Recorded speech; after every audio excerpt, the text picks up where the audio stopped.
Start strong, finish strong. Wolf is always scratching. Let's roll. Up at 3:45 a.m., cardio by 4:45 a.m., hitting the iron by 6:15 a.m., in my pickup truck by 7:15 a.m., heading to work, ready to get after it, ready to shoot. There's no substitute for hard work. I'm gonna make something out of myself, but it's gonna be so good, it's bad.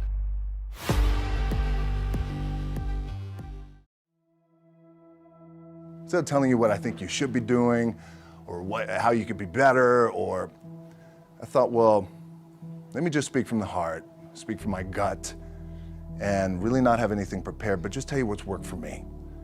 And maybe some of the stuff that's worked for me might work for you now, currently, presently, as you guys have your goals and ambitions, but then further on down the line, as you guys continue to live your life. This idea and this notion that you could be anything you want, you can accomplish anything you want, right? We hear that. You've heard that from the time you were little boys. You hear that now. You're already incredibly accomplished. You guys know that. The thing that has worked for me is to remember the hard times. So, and I'm sure you guys all have your processes. And again, I'm going to tell you what's worked for me. So before a big movie comes out, before, back in the days when I was wrestling with WWE, a WrestleMania match, anything big that would happen, I would always take a moment and I'd just remind myself, all right, I was evicted when I was 14. We were kicked off the island. We couldn't live in Hawaii. Had no place to live. A lot of shit happened then when I moved to Nashville. I was arrested multiple times by the time I was 16 years old. I would remember that, and it allows me then to be present in the moment and understand, holy, the stuff I have around me right now, this is the shit that I dreamed of when I was a kid. I am here. I played for University of Miami, played for great teams. Warren Sapp, Ray Lewis, they were my teammates. They were balling. Warren Sapp was playing tight end that time. I was starting defensive tackle. Yeah, they moved him over to D-line. And he looked at me, he's like, yo, dude, I'm gonna take your spot. And I said, you ain't taking my spot. He said, I'm gonna take your spot. I said, no, you ain't. We battled, and he took my spot. Now you can imagine how that with me, because there goes my opportunity. He went in, switched to defensive tackle, lit the world on fire. Well, what that did, it crushed me, it crushed my dreams. I had a piss poor senior year, zero production, no NFL, no combine invite, nothing. Finally went to the CFL, Calgary Stampeders, making $250 a week Canadian. Now I had to send that home to my wife at that time. Had no money. So I remember that.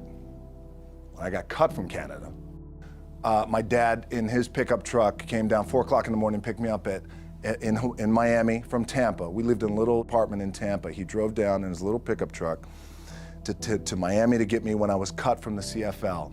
And I thought, well, I leave home like you guys left home. I'm ready to tackle the world, to get after it, achieve my dreams and goals. Crushed by 22, 23 years old. Now I gotta move back in with my mom and dad. I played on great teams though. Wait a second, this is not supposed to be my future. I'm supposed to be in the NFL right now. I'm supposed to be making a lot of coin and buying my parents, buying me, taking care of my wife, but it never happened. So I pulled out my wallet, I thought, well, let me see how much money I have. I opened it up, I had a 5, a 1, and change. Well, at least I rounded up to $7. But I thought, God, ain't this a bitch? I got $7 in my pocket. Where the f do I go now? What do I do? I can't go back to the CFL. The point comes where you hear that voice, the big run's over. Like, you're done, right? So I heard that voice.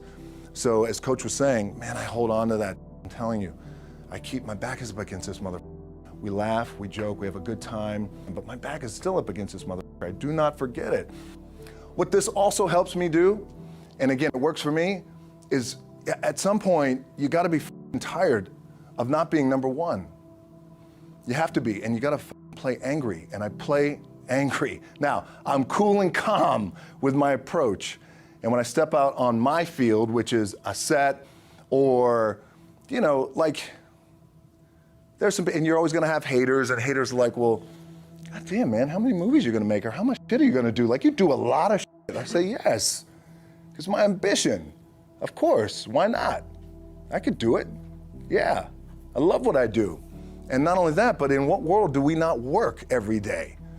my back is up against this thing, you know, and I started to play angry, by the way, and I still play angry.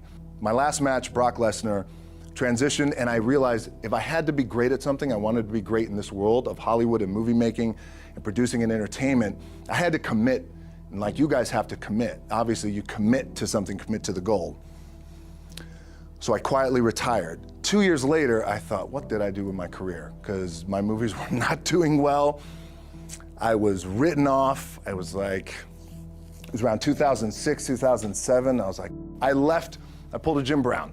I left when I was on top, like #1 in the wrestling business, and I left. It was a ballsy, gutsy, some call it stupid move, but I had to commit and I had to follow what was in my gut. What helps me is to keep the hard times in the front of my mind, because it allows me to go into these big moments that I've worked my ass off, and you guys have worked your ass off. It allows me to go into these big moments with a different perspective. What it also does for me, and again, this is what works for me. Like, my back is up against this mother. Every day, it's against this fucking wall. But it's up against this mother, because it's what I believe in. And when my back is against this mother, then there's nowhere to go but that way.